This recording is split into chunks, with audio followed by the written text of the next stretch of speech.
Bonjour, je suis Philibert Chambre, le fondateur de Business of Bouffe. Dans Business of Bouffe, j'invite les chefs à sortir de leur cuisine pour un échange sur le temps long. Et avec la série Entrée plat dessert, changement de décor.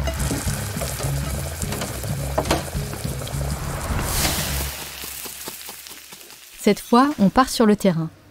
Toque sur la tête et mandoline à la main, les chefs nous dévoilent leurs secrets les mieux gardés. Je suis Jeanne-Marie Desnos et pour cette série, je me suis faufilée dans les cuisines où les chefs œuvrent tous les jours. On discute de leur parcours bien sûr, mais aussi de leurs recettes fétiches et de leurs ingrédients phares. Où est-ce qu'ils les dénichent et comment ils les subliment pour créer une cuisine qui leur ressemble. Cette première saison est réalisée en partenariat avec Eureden, la coopérative bretonne que vous connaissez sûrement par ses marques emblématiques comme Dossi, les légumes surgelés paysans bretons ou encore Cocotine. Son entité Eureden Food Service est dédiée aux pros de la restauration. Ce podcast est le fruit d'une volonté commune, montrer ce qui se fait de bien en cuisine. Valoriser les belles initiatives de chefs qui, tous les jours, se démènent pour proposer des assiettes gourmandes, saines et respectueuses du vivant. Aujourd'hui, direction les cuisines de Guillaume Delceau, plus connu sous le nom de Guillaume le Cantinier. Avec plus de 730 000 abonnés sur TikTok, Guillaume fait des vidéos et des blagues pour redorer l'image de la cantine scolaire. Bonjour.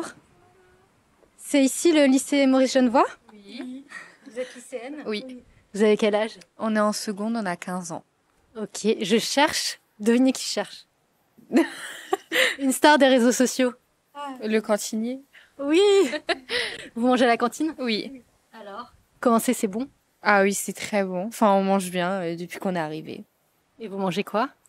De tout. Là, ce midi, on a mangé du pion poulet. C'était un gratin de courge. La cantine, elle est par où ? Vous rentrez et il y aura une descente. Vous descendez, vous tournez sur votre droite et ce sera là. Ok, merci, à bientôt.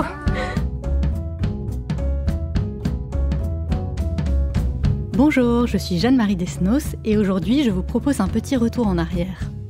La cantine du lycée, ça vous rappelle quelque chose ?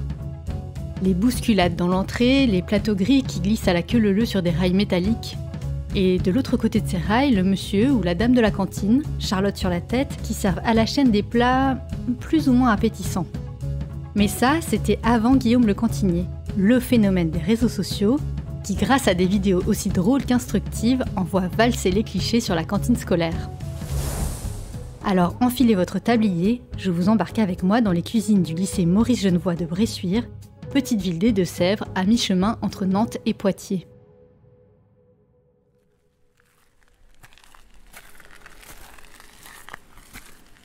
Communication établie. La porte est ouverte. Bonjour! Bonjour Guillaume, ça va ? Ça va très bien, merci, bienvenue. Merci, ravi de te rencontrer. Je sens que tu as la même énergie que dans tes vidéos. Toujours. On a beaucoup de choses à faire aujourd'hui. Beaucoup, oui, on a 200 internes à nourrir. Je vais vous donner votre équipement. Ah, ça c'est sympa ça. Sur chaussures. Magnifique, Voilà. un beau bleu. Et la petite Charlotte. Ah, Ça va être bien ça. Alors comment on s'organise là ? Alors, en gros, moi je fais des lentilles. Ouais. En fait, l'après-midi se passe comme ça. Là, il est 2h30, 3h.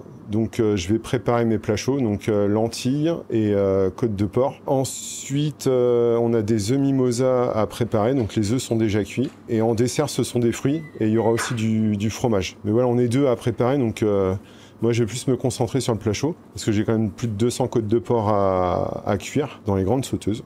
Et puis après, donc, nous, on livre un lycée en liaison chaude, un autre établissement. Et donc, il faut que je les livre vers 5h30 pour un service ici à 19h. Plus de 200 côtes de porc à cuire. Ça paraît énorme. Il faut dire que la restauration scolaire, ça concerne environ 7 millions d'élèves en France, soit 2 enfants sur 3. C'est 1 milliard de repas servis chaque année dans près de 35 000 établissements. Alors les cantiniers, ils ont du pain sur la planche. D'ailleurs, Guillaume commence déjà à s'activer pour le repas du soir. Mais avant de se mettre au fourneau, une petite visite s'impose. Alors là, on est dans le hall de réception des livraisons avec les différentes chambres froides. Donc là, par exemple, là, il y a la chambre froide où on met que les viandes. Là, il y a le congélateur. Là, il y a la chambre froide que des fruits et légumes. Et on a une autre chambre froide ici. C'est que les... Alors, on appelle ça la bof. C'est beurre, œuf, fromage. Là, on va au magasin, la réserve des produits secs. Donc, il y a les pâtes, il y a des boîtes de conserve, il y a plein de choses. Alors là, si je calcule rapidement, on a 1, 2, 3, 4, 5, 6, 7, 8. On a 150 kg de semoule de couscous. On doit avoir 150 kg de riz. On a du pain de mie pour les croques. Là, je sais pas, on a bien plus de 1000 kg de féculents et de lentilles dans cette réserve-là. Ouais, c'est impressionnant.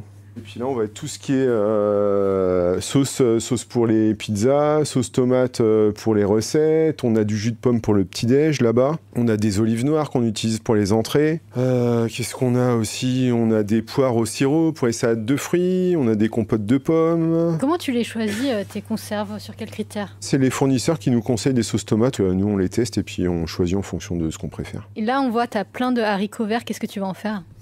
Bah là, les haricots verts, alors on en a deux sortes. On a des surgelés et des en boîte. Là, c'est des haricots verts. Vous savez, si c'est j'y vais aussi. C'est connu ça. Si c'est aussi. Non, mais voilà. Les haricots verts, c'est un produit qui est très compliqué à avoir en frais. Ça nous prendrait des heures à équeuter.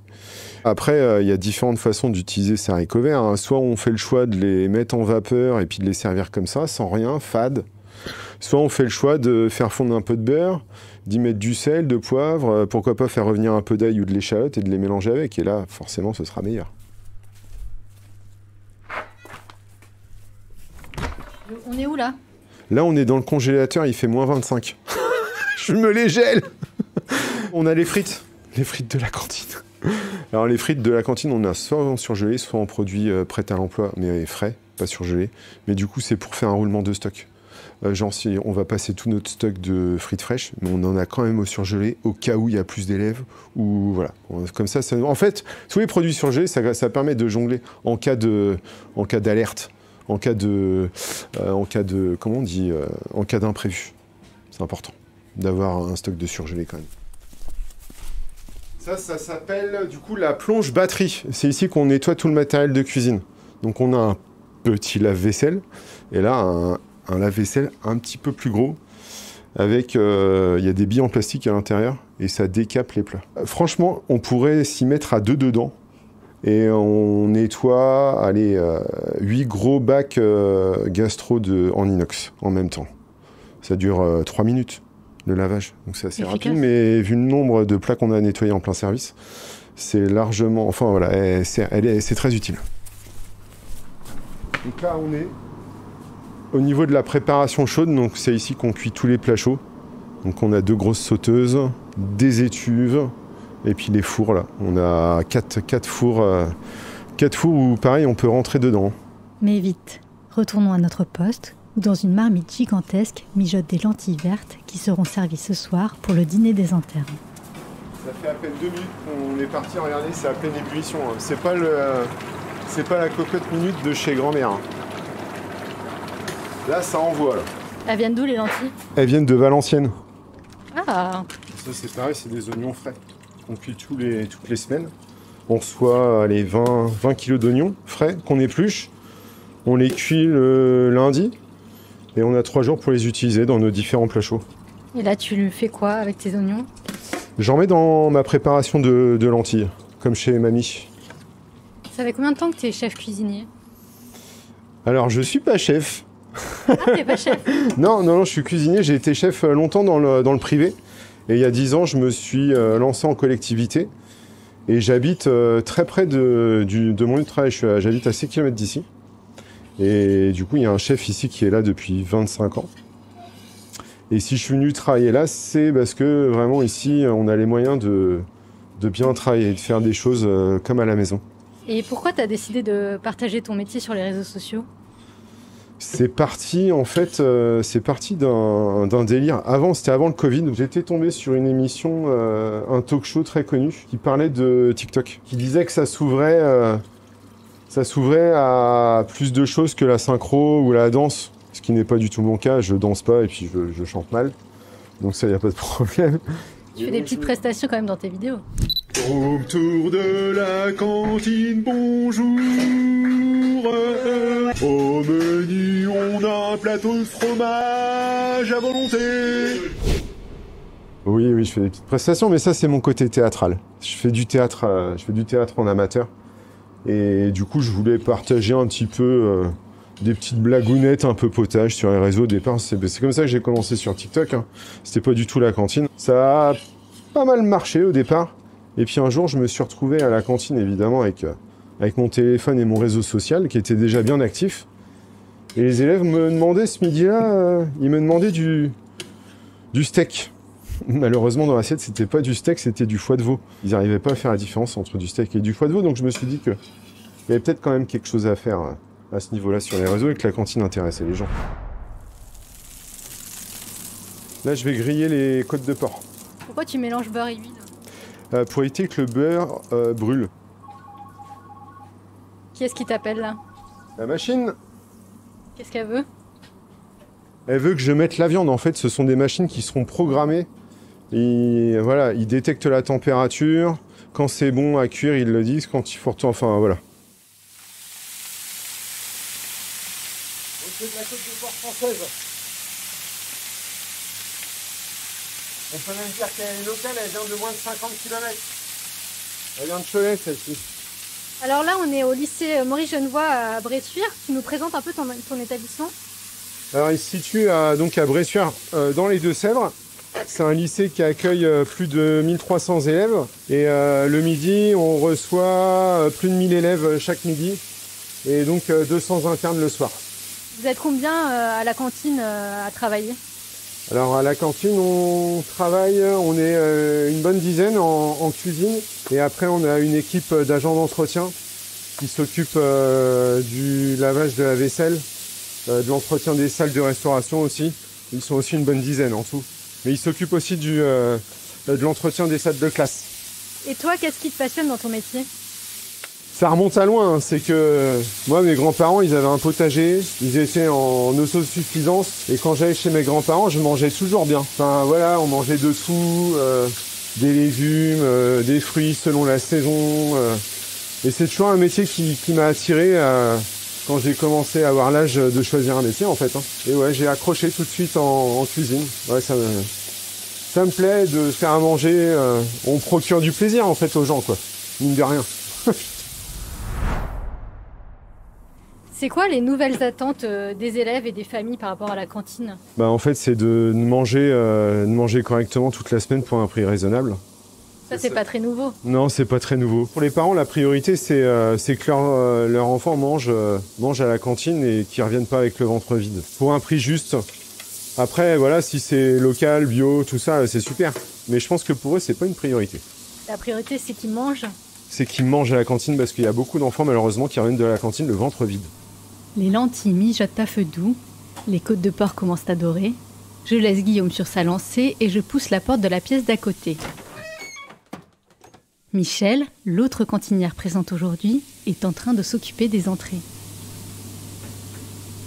Bonjour Michel, qu'est-ce que vous êtes en train de faire là? Alors, des œufs mayonnaise ce soir. L'équipe du matin les a fait cuire et ils les ont écalés, mis au frais pour moi cet après-midi. Et moi, cet après-midi, je les prépare, je les coupe en deux et après, je mettrai de la mayonnaise dessus. Et c'est comment de travailler avec Guillaume? C'est bien, ça va. Il est sympa? Oui, très sympa, ça va. Je retrouve Guillaume qui vient de terminer la cuisson des côtes de porc. Elles seront maintenues au chaud jusqu'à l'heure du service. Pour les élèves qui n'en mangent pas de porc, il y a toujours une option. Et ce soir, elle est plutôt alléchante. Sauté de canard. Je profite du calme avant le coup de feu pour questionner Guillaume. Au-delà de sa passion de la cuisine, quel message souhaite-t-il faire passer dans ses vidéos? Il y a plusieurs messages principaux. C'est 1. Redorer le métier de cuisinier en restauration scolaire. Donc cantinier ou cantinière. Bon, à ce sujet, j'ai des détracteurs sur le terme. Parce qu'ils n'aiment pas le mot cantinier. Mais bon, en même temps, quand les médias parlent de restauration scolaire, ils disent la cantine. Donc du coup, je leur dis, on est des cuisiniers en restaurant scolaire, en cantine, on est des cantiniers, quoi.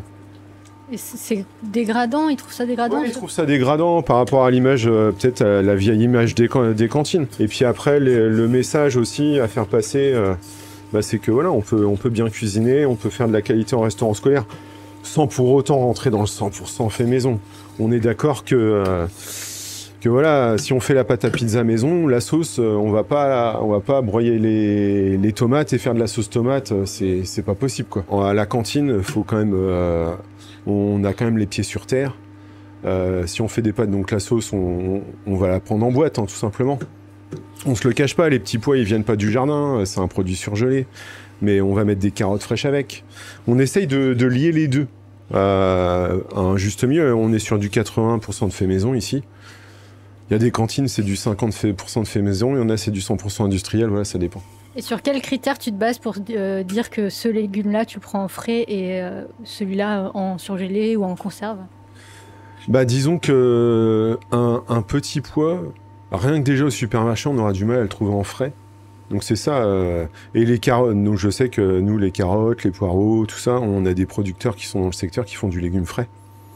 Et une carotte en surgelé va rendre plus d'eau. Un oignon surgelé, il va rendre plus d'eau. Voilà. Par contre, le petit pois, non. Ça, c'est un légume qui tient bien en surgelé. Et les épinards, si on s'amusait à faire des épinards maison pour 1000 élèves, mais il nous faudrait des montagnes et des montagnes d'épinards frais, ce serait compliqué. Après, il y a différentes qualités en surgelé. Donc nous, on prend des épinards surgelés en branches. Mais le mauvais souvenir des cantines, c'est que à l'époque, souvent, ils prenaient des épinards mixés, ça n'a rien à voir. Et ça a un goût pâteux dans la bouche. Et alors, comment tu les choisis, ces produits-là? C'est pareil, on est soumis à des marchés publics, donc on a des propositions de produits qui sont déjà à notre disposition. Après, c'est vrai que les marchés nous ouvrent à des produits de qualité à ce niveau-là.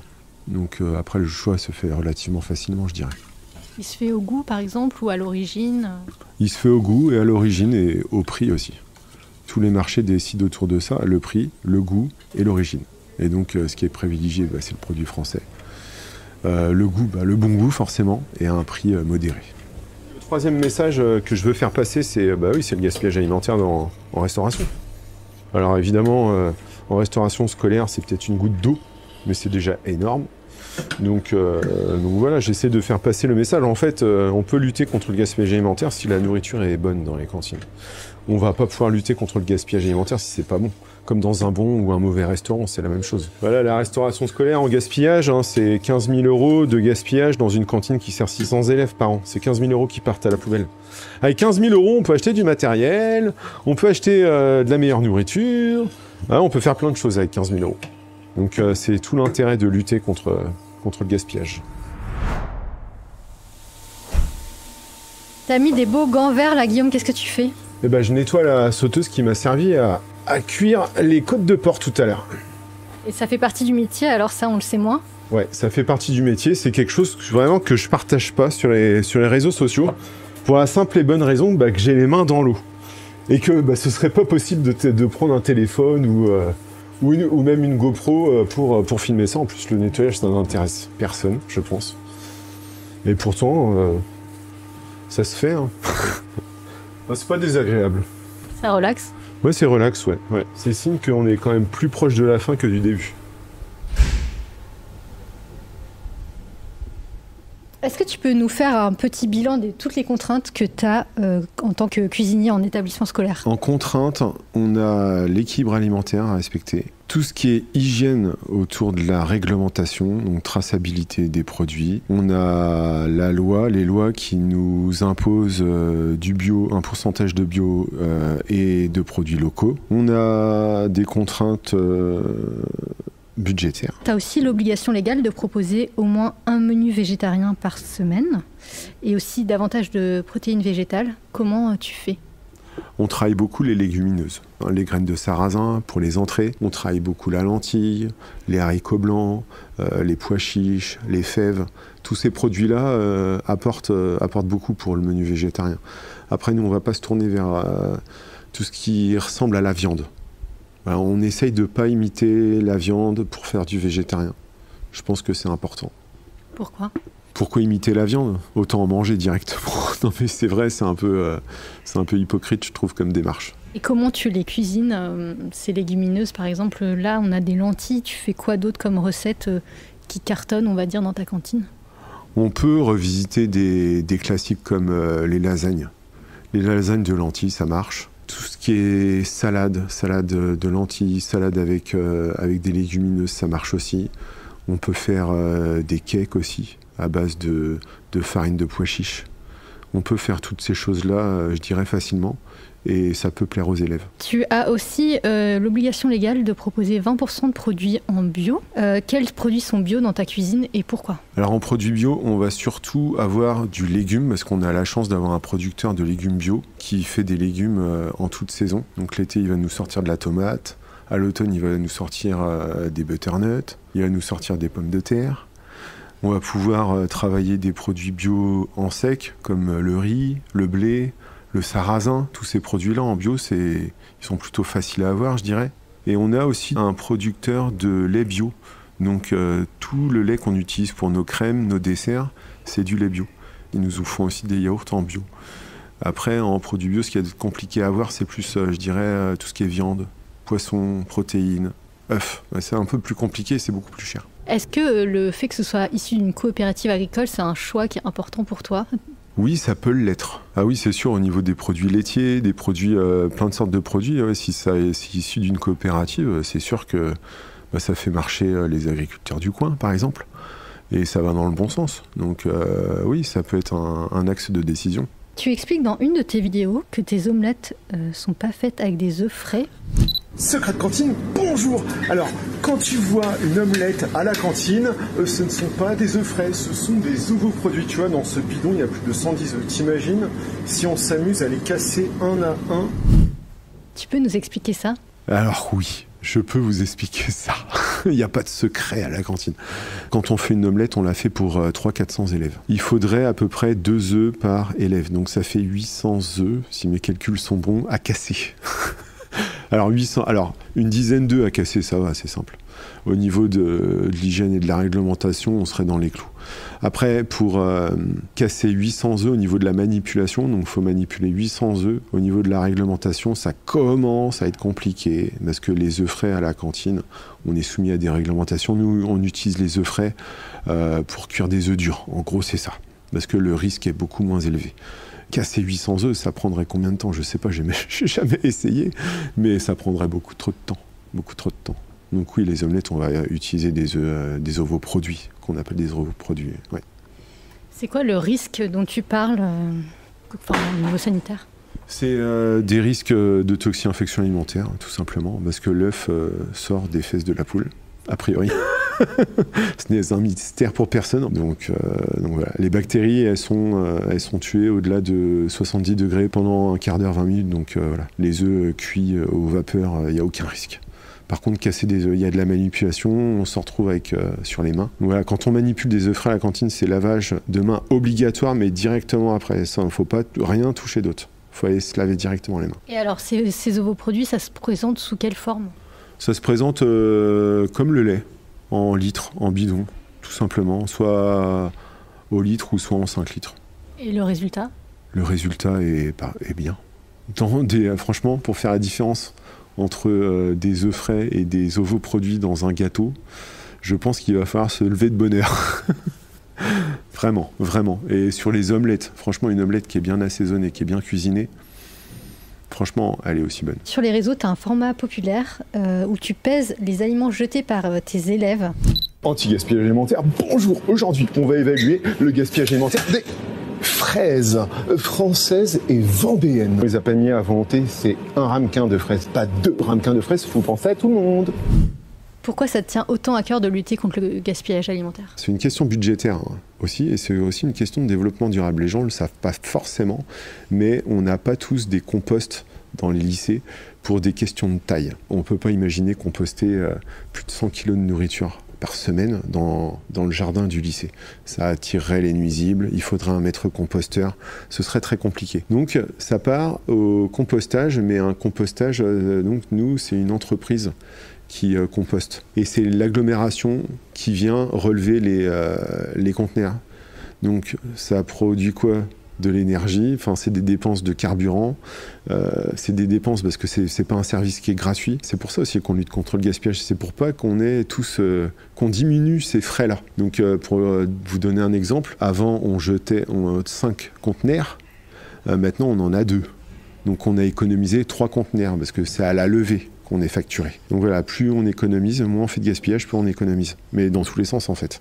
Donc c'est pour ça que je lutte contre le gaspillage. Et qu'est-ce qui marche alors dans cette lutte? Alors les initiatives qui fonctionnent, c'est éviter la surproduction alimentaire, c'est être à l'écoute de l'élève au moment du service sur les quantités, c'est avoir un self-participatif pour que l'élève puisse se servir lui-même et qu'il prenne conscience de ce qu'il mange, c'est mettre en place des actions au sein de l'établissement, de l'affichage, des pesées du gaspillage, un gaspillemètre de pain, compter les plateaux vides, informer sur le sujet, partager sur les réseaux sociaux, entre autres, pour impacter encore plus d'élèves.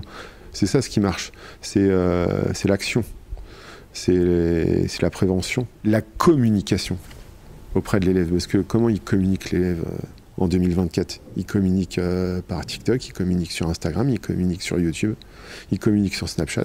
Il faut être présent sur ces réseaux-là pour communiquer avec eux. Est-ce que tu peux nous parler de ta recette fétiche? Ma recette signature, ils aiment bien ça, dire ça, les grands chefs.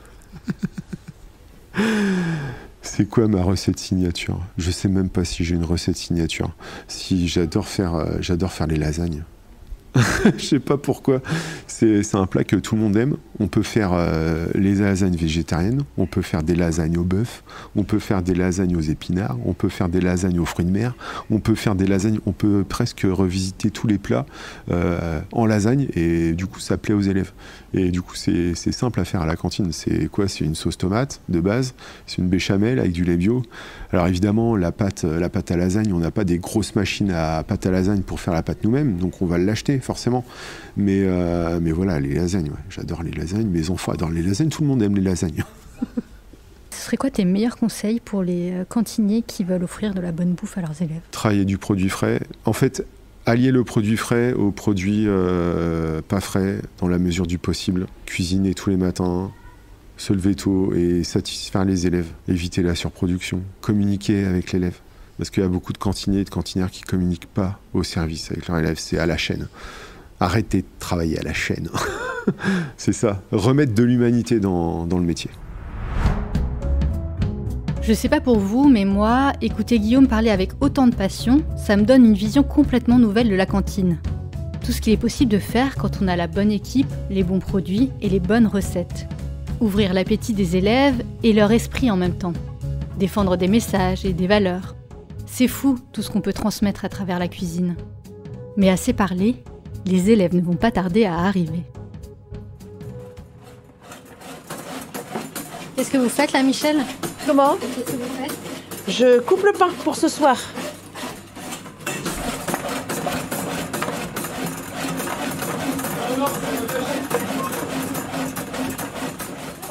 Et toi, Guillaume, qu'est-ce que tu fais? Moi, je me mets en place pour le service. Donc là, je vais sortir les plats pour le mettre pour les servir aux élèves. Dans 10 minutes. Hein. Là, je me mets en live sur TikTok. Pourquoi? Je sais pas. En fait, les gens, ils aiment bien voir le service des internes le mardi soir. Ils aiment bien voir les services tout court. Ils aiment bien voir ce qui se passe en vrai. C'est un petit rituel. Ouais, c'est le petit rituel du mardi soir. Oui. Et on a combien de personnes qui regardent le live là? Alors, ça dépend de la connexion, mais ça peut monter jusqu'à 1000. Bonsoir. Bonsoir. Un tout petit peu de ça avec un tout petit peu de lentilles, s'il vous plaît. D'accord. Comme ça te va? Ouais. Bon appétit. Des lentilles pour moi. Ouais. Ça te va? Un peu plus. Un peu plus? Tiens. Bon appétit. Des lentilles aussi, s'il vous plaît. Ouais. Ça? Oui, très bien. Bon appétit. Des lentilles, ça, s'il vous plaît. Oui. Oui, la lentille peut se suffire elle-même, c'est une protéine végétale. Bonsoir. Que de cette viande. Que de cette viande. Ah, t'aimes pas les lentilles? C'est pas bon ça. Ah ouais, tu veux pas goûter? Non. Ah, allez-y. Juste un peu. Non, parce que vu que c'est moi qui cuisinais, c'est forcément meilleur. Bonjour, est-ce que je peux vous poser quelques questions? En fait, je fais un podcast avec Guillaume le cantinier. Ah, vous êtes en live? Ouais. En live sur TikTok. Il a un flot de malade. Il a un flot de malade. Enfin, c'est pas la beauté qui fait le cuisinier, hein. C'est plutôt qu'il est connu sur les réseaux, quoi. Et ce qu'il cuisine, c'est bon? Ce qu'il cuisine, bah ouais, vachement. Vu qu'il est très connu, hein, il a l'argent pour faire ses plats. Hein. Allez, tout de suite l'argent. Bah ouais. Il a besoin d'argent pour faire des bons plats. Bah après, c'est vrai que ça suffit pas pour faire des bons plats, mais du coup, ce qu'on mange dans tous les cas, ça finit dans notre ventre, donc ça prouve que c'est bon. C'est vrai? Y a pas de gâchis? Non, très rarement. Et là, tu manges quoi? Des lentilles, une salade de pommes de terre avec des tomates et du fromage. Beaucoup de fromage. Et toi, tu voulais pas des lentilles et il a réussi à te convaincre. T'as pas goûté encore? Non, je peux encore goûter, mais ça... Je vais goûter, hein, de toute façon. Tu vas goûter? Tu veux goûter là maintenant? Bah allez-y. Non, c'est bon, c'est bon. C'est bon, t'as changé d'avis alors? Ouais. Tu vas en reprendre? Je pense pas, mais c'est bon quand même. Au moins comme ça, la prochaine fois, je sais. C'est fini? Bah oui, il est 19h17, comme prévu. T'es content de ta journée? Bah oui, comme d'habitude. Des élèves satisfaits, c'est une journée réussie. Merci beaucoup, Guillaume. Ben, merci pour votre invitation. Et alors, qu'est-ce qu'on dit? Bon appétit! C'est bien, tu suis. Merci à Guillaume pour son accueil et sa bonne humeur légendaire. Cette première saison d'entrée plat dessert est réalisée en partenariat avec Eureden Food Service. Journaliste, Jeanne-Marie Desnos. Réalisation et mix, Benjamin Massé. Production, Lacmé. À très vite pour le prochain épisode. Si le podcast vous a plu, n'hésitez pas à vous abonner à Business of Bouffe sur votre appli audio et à partager l'info autour de vous. Vous pouvez aussi nous laisser 5 étoiles sur Apple Podcast ou Spotify, c'est important pour nous aider à gagner de la visibilité. Merci et à très bientôt.